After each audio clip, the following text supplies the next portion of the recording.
माशाअल्लाह, जज़ाकल्लाह। ये थे सैयद हारिस हसन साहब। इससे पहले कि मैं स्टेज और माइक डॉक्टर साहब के हवाले करूं, मैं डॉक्टर साहब का मुख्तसर तारुफ आपकी पेश नज़र करना चाहूँगा कि नात ख्वानी और नात गोई के हवाले से डॉक्टर साहब कौमी और बैनुल अक़वामी शनाख्त के हामिल हैं। नात के मौजू पर डॉक्टरेट करने वाले पाकिस्तान के वाहिद शनाख्वा हैं। नात के हवाले से बहुत से ममालिक में पाकिस्तान की नुमाइंदगी कर चुके हैं। नात गोई में इनकी लिखी हुई किताब हजूर जानते हैं को उर्दू दुनिया में आलमगीर शोहरत हासिल हो चुकी है। मीडिया पर नात के हवाले से ही प्रोग्राम नात जिंदगी है को 10 साल से जायद मुसलसल करने की सआदत भी डॉक्टर साहब को हासिल है।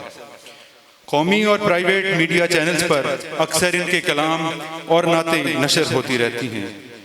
इनके नातिया मजमुआ हजूर जानते हैं कि साल 2025 में सूबाई और कौमी सीरत अवार्ड से भी नवाजा गया है। नात के मौजू पर एक तहकीकी और इल्मी मुजल्ला मिदहत भी निकालते हैं, जिसे साल 2022 में कौमी सीरत अवार्ड से भी नवाजा गया है। प्राइवेट निजी यूनिवर्सिटी में बतौर डायरेक्टर नात रिसर्च सेंटर खिदमात भी सर अंजाम दे रहे हैं।